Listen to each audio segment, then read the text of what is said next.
Hola, es un placer tenerte aquí.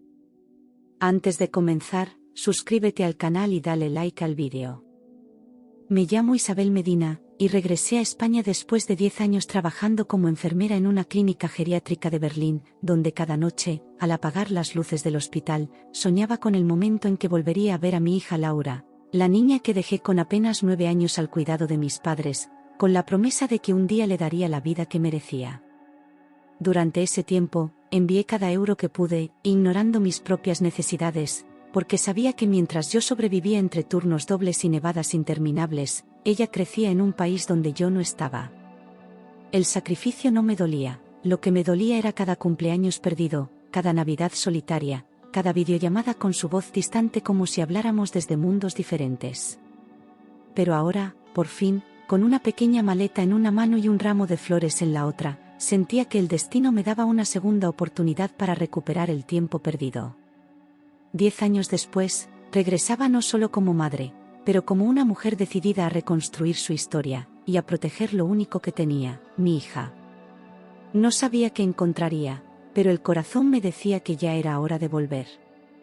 Volví sin avisar, con la ilusión palpitando en el pecho como un adolescente que se lanza al primer amor, convencida de que la sorpresa traería alegría y abrazos largos. Imaginaba su rostro al verme aparecer en la puerta, ese instante suspendido en el tiempo donde el pasado y el presente se funden en un mismo latido. Llevaba días soñando con ese momento, verla convertida en mujer, feliz, segura, amada.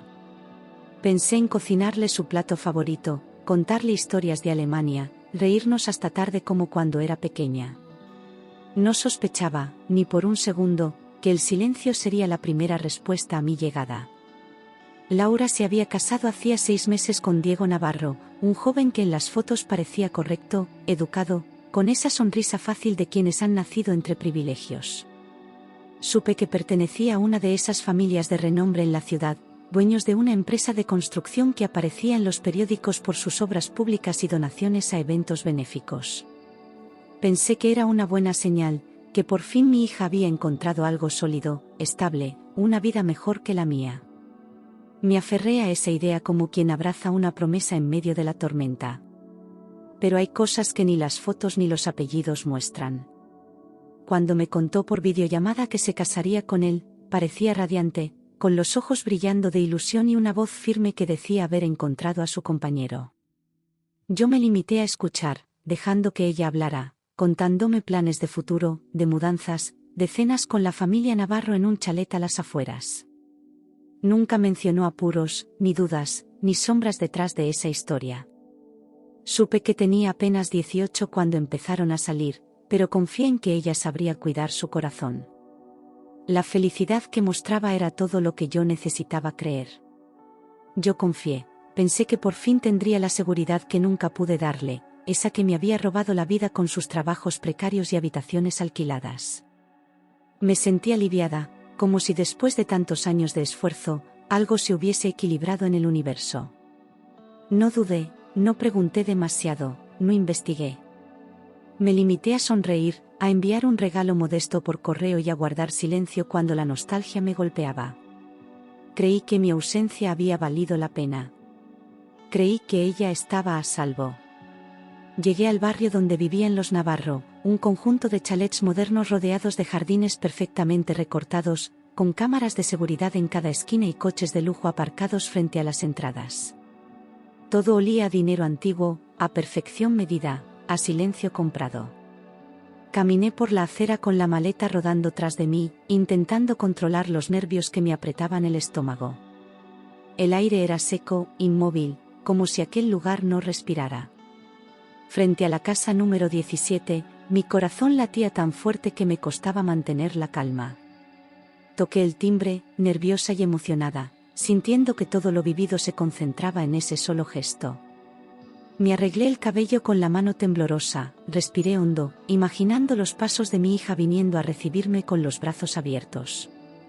Esperé unos segundos que parecieron eternos, intentando contener las lágrimas que ya asomaban sin permiso. El silencio detrás de la puerta era desconcertante. Toqué una segunda vez, con más fuerza, convencida de que me abrirían en cualquier momento. Nadie atendió, La puerta estaba entreabierta, como si alguien hubiese salido con prisa o hubiese olvidado cerrarla del todo.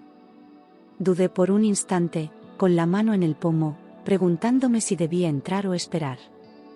Pero la inquietud fue más fuerte que la prudencia. Empujé con suavidad, llamando el nombre de Laura, con voz temblorosa, sin respuesta. Un extraño presentimiento me encogió el alma, como si algo invisible me advirtiera que nada era como yo pensaba. Entré despacio y escuché un ruido como de alguien frotando el suelo, un sonido monótono, insistente, que contrastaba con la elegancia silenciosa de la casa. El aire olía a productos de limpieza y a encierro. Avancé con cuidado por el pasillo de mármol, con los pasos amortiguados por la alfombra y el corazón golpeando dentro del pecho como un tambor de guerra. Cada paso me llevaba más cerca de una verdad que aún no podía imaginar. Y sin embargo, no podía detenerme. Me acerqué al salón y vi a mi hija de rodillas, limpiando el suelo con un cubo a su lado, como si el tiempo hubiera retrocedido y ella no fuera una mujer casada, sino una sirvienta. La imagen fue un golpe seco al estómago, dejándome sin aire, sin palabras, sin lógica. Llevaba la cabeza gacha, concentrada en su tarea, sin notar mi presencia. Mi voz se atascó en la garganta. Durante años imaginé cientos de formas de reencontrarla, pero jamás esta. Llevaba un delantal sucio que le caía hasta las rodillas, manchado de productos de limpieza y de una rutina que no le correspondía, y sus ojos, al levantar por fin la cabeza, estaban hinchados, rojos, marcados por un llanto que no había terminado de secarse. Me clavó la mirada como si estuviera viendo un fantasma, con la respiración cortada y el cuerpo encogido, como si su sola presencia ya fuera una culpa. No dijo nada al principio, y en ese silencio entendí más que con cualquier palabra. La alegría de la sorpresa se evaporó en el aire como vapor en una ventana fría. Algo dentro de mí se rompió con un crujido seco y definitivo. Me quedé paralizada al ver el texto bordado en su delantal, empleada de la familia Navarro, unas palabras que gritaban más fuerte que cualquier insulto, que destruían en un segundo toda la ilusión construida en 10 años. Sentí cómo se me helaba la sangre, como las piernas me temblaban sin control, y como la palabra, empleada, me taladraba el pecho como una herida abierta. Laura agachó la mirada, avergonzada, atrapada en una escena que parecía sacada de una pesadilla.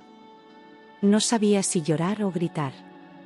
No sabía qué hacer, pero sí sabía que algo estaba profundamente mal. Ella levantó la cabeza, petrificada, como si me hubiera visto en una pesadilla de la que no podía despertar, y sus labios temblaron antes de susurrar una frase que me rompió el alma: «Mamá, no tendrías que haber venido». No fue una frase de reproche, sino de miedo. De alguien que sabe que cualquier movimiento puede desatar una tormenta. Me acerqué con lentitud, sin saber si abrazarla o pedirle perdón por no haber llegado antes. Pero ya era demasiado tarde para las preguntas suaves. Intentó sonreír, pero la voz se le quebró como cristal roto. «Mamá, no deberías estar aquí». Y en ese intento de sonrisa, vi el rastro de todas las noches de silencio que ella había soportado, la esperanza rota que se le pegaba a la piel como polvo. Me arrodillé frente a ella, tomé sus manos, y fue entonces cuando las vi, moratones en sus brazos, marcas irregulares, recientes, de alguien que había apretado con violencia. El cuerpo me ardió en un calor feroz. Aquello no era descuido, era abuso. Sentí un frío brutal recorrerme la nuca. Aquello no era normal, no era un malentendido, no era una discusión doméstica. Era algo más oscuro, más grave, más estructural. Miré a mi alrededor y todo lo que antes parecía una casa elegante ahora me parecía una cárcel disfrazada. Cada cuadro en la pared, cada mueble perfectamente colocado, parecía observarnos con indiferencia. Me incorporé con dificultad, sin soltar sus manos. Y entonces, el sonido de unos tacones sobre el suelo rompió el aire como un disparo. Entró la señora Navarro, una mujer de unos 60 años, perfectamente arreglada, con una presencia imponente y una mirada que parecía capaz de congelar el tiempo. Llevaba un conjunto de 2 piezas caro, maquillaje impecable y ese aire de superioridad que solo tienen quienes nunca han tenido que pedir nada. Nos observó con la ceja arqueada y los labios apretados, como si vernos ahí fuera una ofensa personal. No preguntó quién era con cordialidad, lo hizo con soberbia.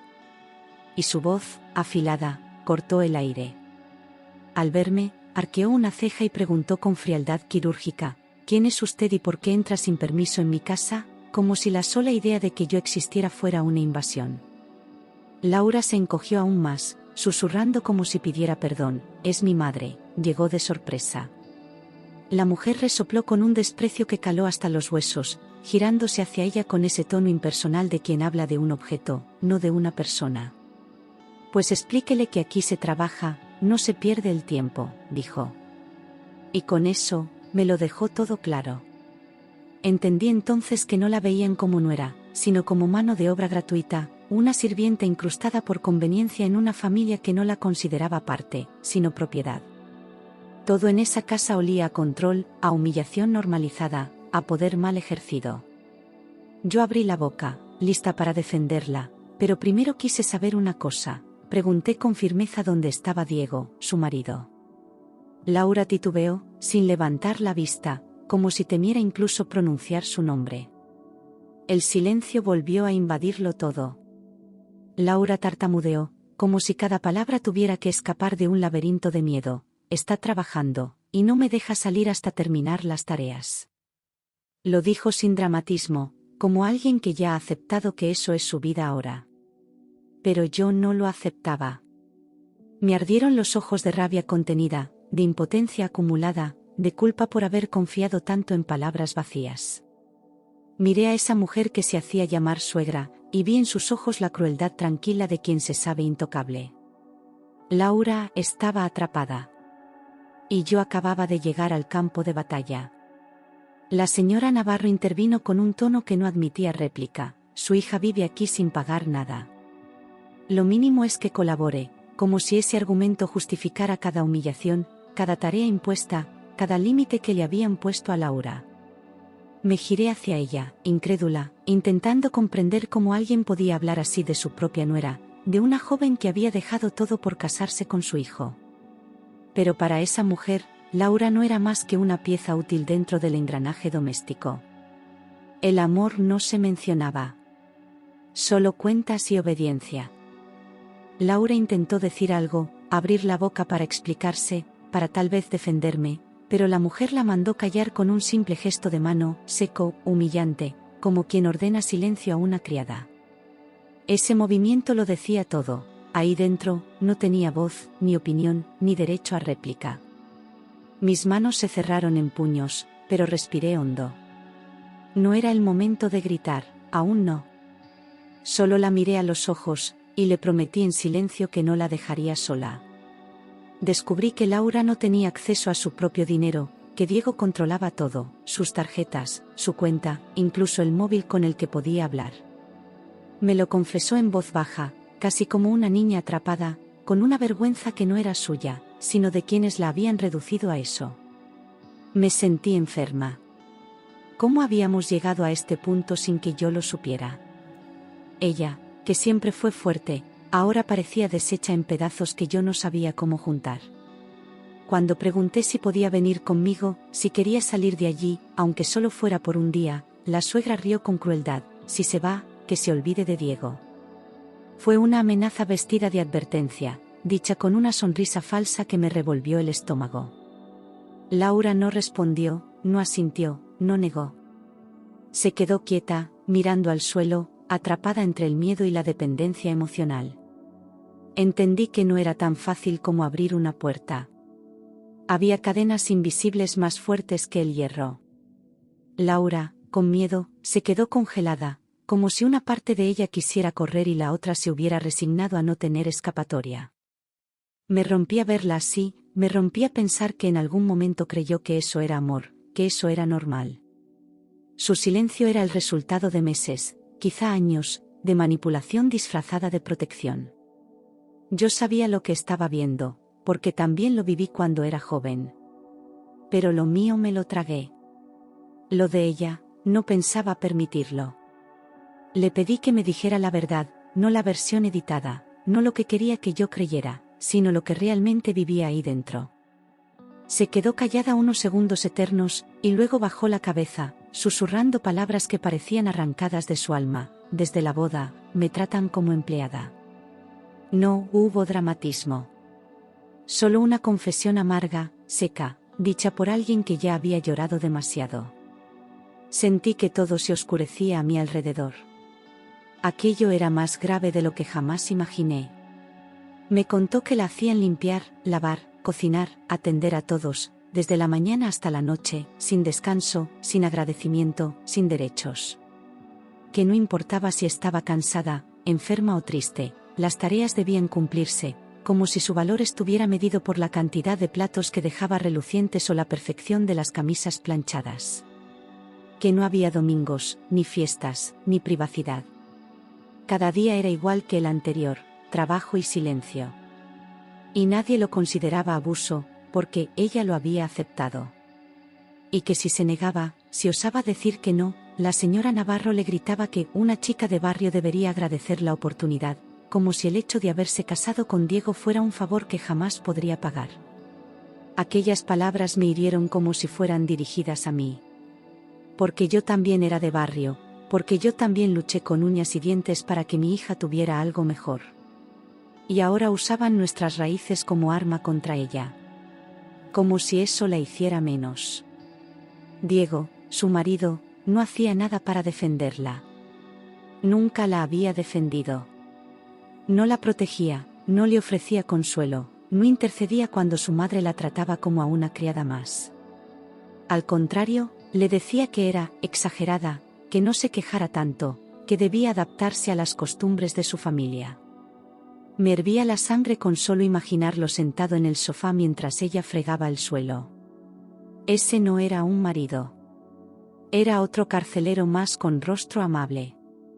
Mamá, pensé que tener una familia con dinero era empezar una vida mejor, murmuró llorando, con esa mezcla de desilusión y culpa que solo siente quien ha confiado demasiado.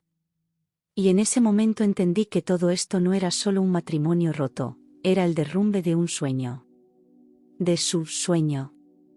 El mismo que la llevó a aceptar una boda apresurada, a callar cuando algo no encajaba, a quedarse esperando que todo cambiara. Pero ya no podía esperar más. Mi corazón se rompió al escucharla, buscaba lo que yo nunca pude darle, una estabilidad que siempre se nos escapó entre mudanzas, trabajos temporales y la ausencia forzada de una madre que solo sabía trabajar para sobrevivir. Ahora veía con dolor que ese deseo de seguridad la había llevado directo a una jaula con paredes de mármol y puertas doradas. Me culpé en silencio, por no haber visto las señales, por no haber preguntado más, por no haber estado antes. Pero el tiempo de lamentarse ya había pasado. Ahora solo existía una opción, sacarla de allí. La señora Navarro se hartó de nuestra conversación y exigió que Laura volviera a lo suyo, como si hablar con su madre fuera una pérdida de tiempo, una distracción innecesaria. El tono de su voz no dejaba lugar a dudas. Ella decidía lo que era importante, lo que era permitido, lo que se hacía en esa casa. Laura no se movió. Me miró con los ojos húmedos, buscando en mí una fuerza que ella ya no tenía. Y yo la tenía. Toda. Yo dije que no tocaría más un trapo, que Laura no volvería a limpiar ni un vaso más en esa casa, y lo dije con una voz tan firme que incluso la señora Navarro parpadeó sorprendida. No me importaba si se ofendía, si gritaba, si llamaba a quien fuera. Mi hija no era su criada, y yo no había cruzado medio continente para quedarme callada. Lo que hasta ese momento había sido tensión contenida, se convirtió en guerra abierta. Y yo estaba lista. La señora Navarro se acercó a mí, soberbia, como quien se cree dueña de todo lo que pisa, y me dijo sin rodeos: aquí mando yo. Su hija se queda. Su mirada era un muro, un desafío. Pero yo ya no era la joven temerosa que una vez huyó del país buscando futuro. Ahora era una madre furiosa, endurecida por la distancia, dispuesta a quemar el mundo si hacía falta. Y si esa mujer creía que podía intimidarme, estaba muy equivocada.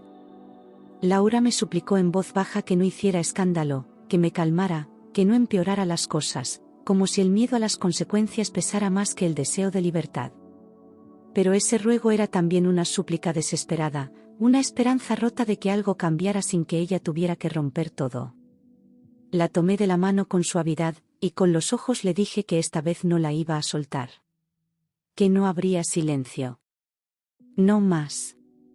Sentí que mi hija estaba atrapada psicológica y emocionalmente, sumergida en una manipulación tan profunda que ya no distinguía qué era normal y qué no. Eso era lo más aterrador. No los gritos, no el trabajo forzado, sino el condicionamiento, la dependencia, el miedo instalado en cada gesto. No bastaba con abrir una puerta. Había que liberarla desde dentro. Y yo sabía que esa sería la parte más difícil. Fui a la cocina para respirar, para pensar con claridad, pero lo que vi me destruyó aún más. En la puerta de la nevera, pegada con un imán dorado, había una hoja plastificada con letras mayúsculas, tareas de Laura día completo. Una lista detallada, hora por hora, desde las 6 de la mañana hasta las 9 de la noche, con limpieza, plancha, comidas, compras, lavandería. Todo perfectamente organizado. Todo bajo control. Todo menos su dignidad. Era una jornada de trabajo doméstico completa, sin descanso y sin salario, impuesta con una naturalidad espeluznante, como si fuera lo más normal del mundo. No había pausas, ni tiempo libre, ni un solo espacio para ser ella. Solo órdenes, deberes, obligaciones. Sentí un nudo en la garganta. Aquello no era un hogar, era una prisión decorada con buen gusto. Y si yo no actuaba rápido, esa casa se tragaría a mi hija para siempre.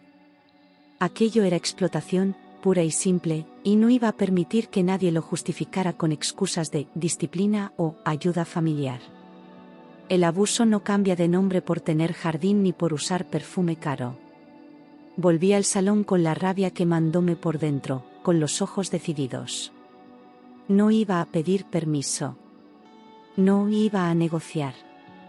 Había cruzado una línea, y no pensaba retroceder. A mi hija no la esclavizaba nadie. Y mucho menos con mi silencio. Volví al salón dispuesta a sacar a mi hija de allí a cualquier precio, sin importar gritos, amenazas o consecuencias. Laura me miró como si no pudiera creerlo, como si no recordara lo que era tener a alguien que luchara por ella. Pero yo sí lo recordaba. Lo llevaba en la sangre. Y ahora era el momento.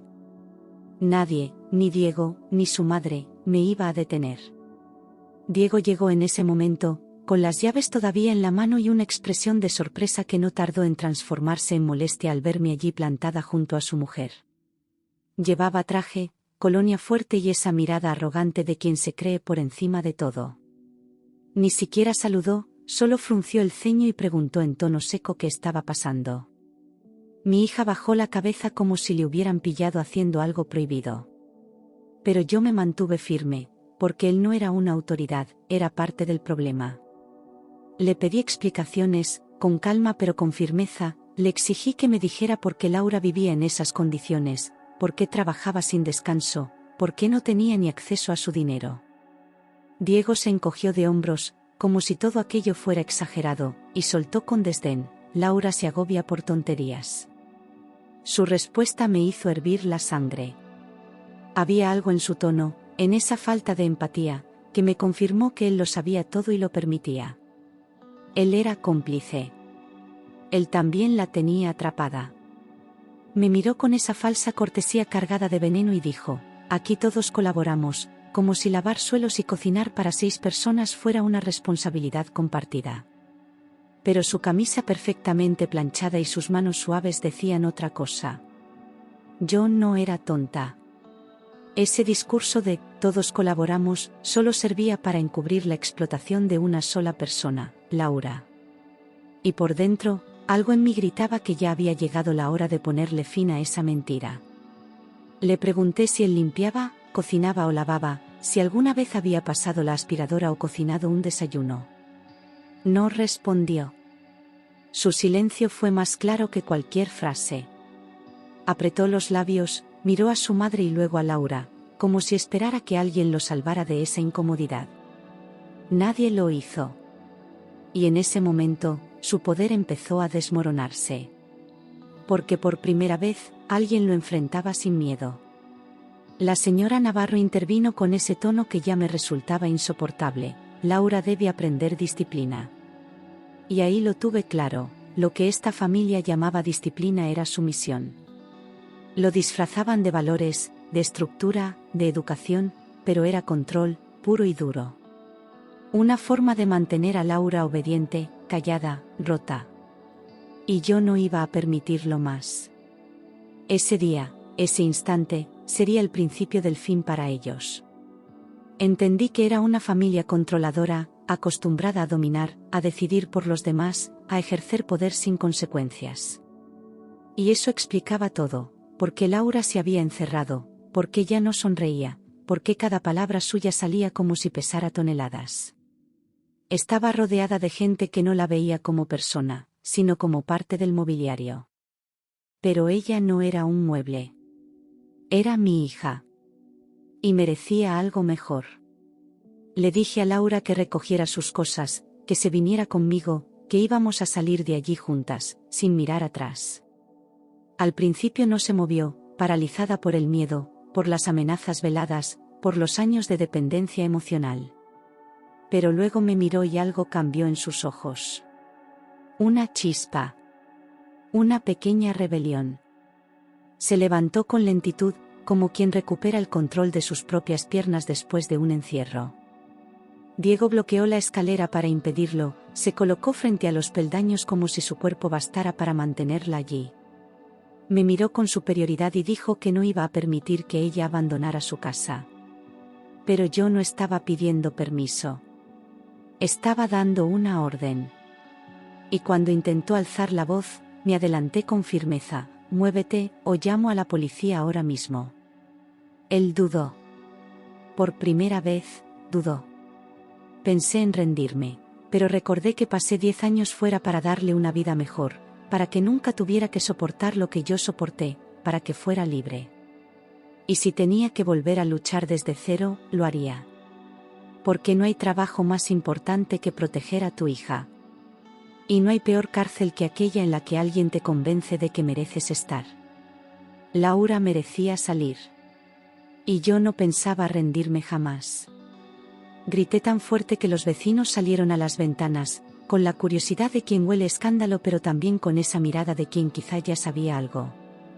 Porque cuando una casa oculta tanto, siempre hay rumores, siempre hay susurros.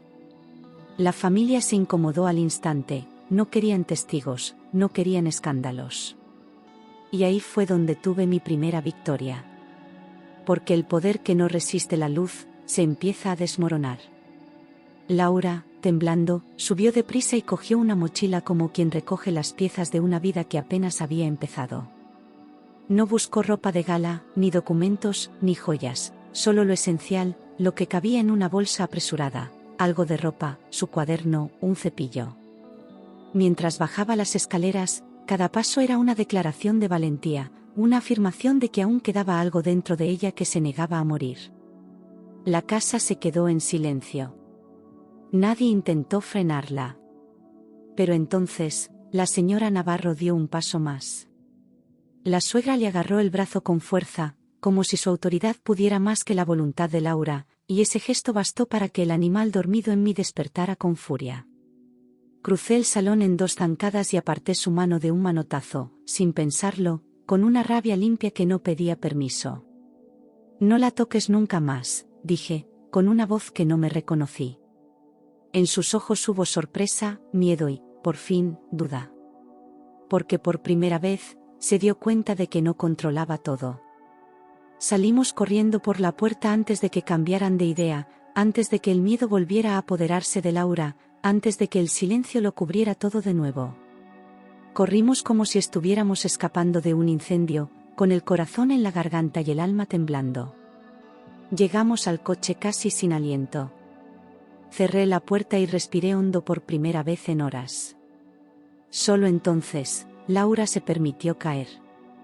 En el coche, Laura lloraba sin control, con el rostro escondido entre las manos, como si toda la vergüenza del mundo se le hubiese acumulado en el pecho. Yo no dije nada. Solo la dejé llorar. A veces, el dolor necesita salir sin que lo toquen, sin que lo consuelen. Lloró por lo perdido, por lo aguantado, por lo que soñó y no fue. Y cuando por fin alzó la vista, le tomé la mano con fuerza. Estaba viva. Estábamos juntas. Le dije que la única vergüenza era seguir en ese lugar, que lo verdaderamente triste habría sido quedarse callada, seguir obedeciendo, seguir anulándose. Le recordé que ninguna familia, por rica que fuera, tenía derecho a robarle su dignidad. Ella asintió en silencio, con los ojos aún llenos de lágrimas, pero con una respiración más firme. No sabía qué vendría después. Pero por primera vez, no estaba sola para enfrentarlo. Fuimos a la policía para poner una denuncia, explotación y violencia psicológica, y aunque mis manos temblaban al escribir cada palabra, no me permití dudar. El agente que nos atendió nos escuchó con atención, con una expresión que alternaba entre el asombro y la indignación. Cuando terminamos de relatar todo, bajó la mirada, como si ya hubiera oído esa historia antes. Y entonces lo dijo, casi en un susurro. El policía confirmó que no era la primera denuncia contra la familia, que había otras chicas, empleadas domésticas, que habían pasado por lo mismo, pero nunca se atrevieron a ir hasta el final. Me invadió una mezcla de rabia y alivio, rabia porque eran depredadores reincidentes, alivio porque ya no estábamos solas. Se abrió una investigación al instante. Y yo supe que, al fin, algo estaba cambiando. Se abrió una investigación y Laura recibió protección provisional, con una orden que impedía a Diego y a su madre acercarse a nosotras. Durante los días siguientes, vivió conmigo en el pequeño piso que había alquilado con lo poco que traje de Alemania. No era mucho, pero era seguro. Cada noche cenábamos en silencio, poco a poco, reconstruyendo confianza, recuperando el habla, reaprendiendo a estar juntas. Y eso era todo lo que importaba. Diego intentó llamar varias veces, Laura no contestó. Ni una palabra. Ni un mensaje. Había algo en ella que había cambiado para siempre, ya no tenía miedo de su voz, de sus promesas, de su chantaje. No necesitaba que él aprobara sus pasos. Por primera vez, tenía el control de su historia. Y ese silencio, más que 1000 gritos, fue su acto de libertad. Volvió a estudiar, consiguió un trabajo de verdad y recuperó la autoestima poco a poco, como si recogiera los pedazos de una versión de sí misma que había creído perdida. No fue fácil. Hubo días oscuros, noches de llanto, momentos de duda. Pero cada mañana se levantaba. Cada mañana era un acto de rebeldía. Y yo, desde la cocina, la miraba con orgullo. Porque estaba viendo nacer a una mujer nueva. Y comprendí que volver a España no fue casualidad, fue para salvar a mi hija antes de que desapareciera dentro de aquella casa, antes de que su voz se apagara del todo, antes de que aceptara como normal una vida sin amor, sin respeto, sin libertad. Fue como si el destino me hubiese traído de vuelta justo a tiempo, como si todas las horas trabajadas, todos los sacrificios, todos los silencios hubieran servido para que ese momento ocurriera. No regresé a mi país solo para reencontrarme con el pasado, sino para corregirlo. Para que Laura no repitiera mi historia. Para que supiera que aún tenía elección. Desde entonces, no volvimos a hablar con la familia Navarro. No hicieron falta explicaciones ni cierres. A veces, la justicia es el silencio. La investigación siguió su curso, y aunque los trámites fueron largos y pesados, Laura ya no era la misma. Declaró con firmeza, sin llorar, sin temblar, con una claridad que solo tienen quienes ya no se deben a nadie. Y yo estuve ahí, cada minuto, cada palabra, sin soltar su mano.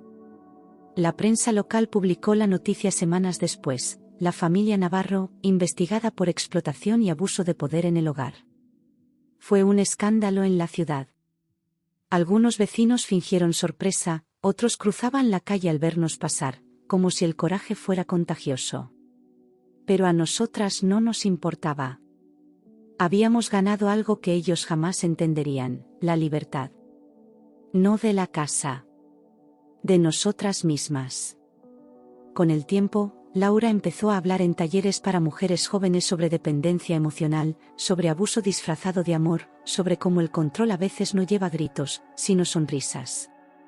La escuchaban con atención, porque hablaba desde la experiencia, no desde los libros. Cada vez que la veía allí, de pie, contando su historia, sentía que aquella chica de rodillas con el cubo de limpieza ya no existía. Ahora era otra. Una que no se arrodillaría nunca más. Yo encontré trabajo en una residencia pequeña, en el mismo barrio donde vivíamos ahora, y aunque no era Alemania ni pagaban tanto, cada tarde al volver a casa y oír la voz de mi hija, sentía que todo tenía sentido. Me acostumbré a su risa, a verla leer en el sofá, a escucharla cantar mientras cocinaba. Era como si el tiempo nos hubiera devuelto algo robado. No los años perdidos. Pero sí la posibilidad de empezar de nuevo. A veces hablábamos del pasado, pero sin rencor. Como quien mira una herida ya cicatrizada. Laura ya no temblaba al mencionar a Diego ni bajaba la voz cuando recordaba lo vivido. Al contrario, hablaba con una fuerza serena que solo tienen quienes han tocado fondo y han salido. No buscaba venganza. Solo que nadie más pasara por lo mismo. Y en ese propósito, encontró su paz. Una tarde me abrazó fuerte, sin previo aviso, y me dijo, «Gracias por no rendirte conmigo». Yo cerré los ojos, tragándome el llanto, porque supe que ese abrazo no venía solo del presente, sino de todos los momentos en que estuvo sola y me necesitó. No podía cambiar el pasado. Pero sí podía asegurarme de que nunca más tuviera que volver a mendigar amor. Porque ahora lo tenía. Y era real. Volvimos a celebrar su cumpleaños juntas, como hacía años que no lo hacíamos, y esta vez no hubo ausencias ni silencios incómodos. Solo risas, canciones, fotos. Al soplar las velas, pidió un deseo, y luego me guiñó un ojo, como cuando era niña. No me dijo qué pidió. Pero supe, por cómo brillaban sus ojos, que esta vez no era un deseo para escapar, sino para quedarse. Laura conoció a nuevas personas, formó amistades sinceras, recuperó la alegría de confiar, de salir, de bailar sin miedo. Yo la observaba desde lejos, con discreción, como se mira a alguien que ha vuelto a la vida. No necesitaba mi permiso para nada, y eso me llenaba de orgullo. Porque el mayor triunfo no fue salvarla. Fue verla salvarse sola, al final. Y así, sin promesas grandilocuentes ni finales perfectos, la vida siguió. Con errores, con aprendizajes, con pasos firmes. Pero libres. Laura volvió a ser ella. Y yo, por primera vez en muchos años, también. Con el paso de los meses, Laura empezó a construir una vida que ya no dependía del miedo, sino de sus propias decisiones, y cada pequeño logro suyo se convertía en una victoria que celebrábamos en silencio, con miradas cómplices. A veces la veía caminar por la ciudad con paso firme, como si por fin hubiera aprendido a ocupar el lugar que siempre le correspondió, y yo sentía un orgullo tan grande que apenas cabía en el pecho. No necesitaba lujos, ni promesas vacías, ni la aprobación de nadie. Solo necesitaba sentirse dueña de sí misma. Y ahora, por fin, lo era. Yo también cambié, sin darme cuenta. Dejé de mirarla con la culpa de los años perdidos y empecé a mirarla con la serenidad de quien sabe que lo importante no es el tiempo que se fue, sino el que aún nos queda. Aprendí a no reprocharme el pasado, a no castigarme por las decisiones que tomé cuando era joven y sola, porque entendí que todo lo que hice fue para llegar a este momento, verla libre, viva, completa. La maternidad tiene esas vueltas misteriosas. A veces, perder es ganar. Un día, mientras preparábamos la cena juntas, Laura me dijo que quería volver a estudiar enfermería, como yo, y aquella frase me atravesó de una forma que no supe explicar. No era una imitación, ni un intento de repetir mi vida, era su manera de honrar la lucha que nos había traído hasta allí. Le apreté la mano y le dije que estaría con ella en cada paso, no para dirigirla, sino para acompañarla. Esta vez, a su lado de verdad. Cuando recibió la carta de admisión en la universidad, lloró como no la había visto llorar desde que escapamos de aquella casa,